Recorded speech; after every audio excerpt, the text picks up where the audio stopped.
बाबा के लिए मुझे हार नहीं माननी।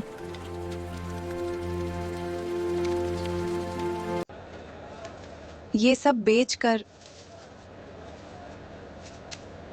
आज बाबा की दवा ले जाऊंगे।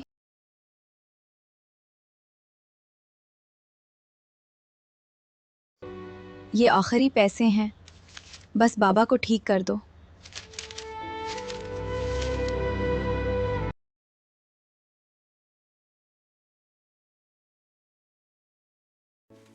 आज बाबा को अच्छा खाना खिलाऊंगी। बहुत अच्छा बेटा। शुक्रिया।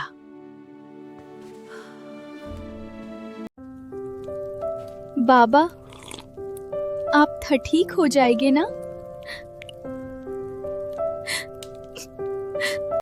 बाबा, मैं हमेशा आपके साथ रहूंगी। बेटी, मैं भी तुम्हारे साथ हूँ। आप भी बताएं, क्या आपने कभी अपने बाबा की ऐसी खिदमत की है? कमेंट में जरूर बताएं, लाइक करें, शेयर करें और फॉलो जरूर करें।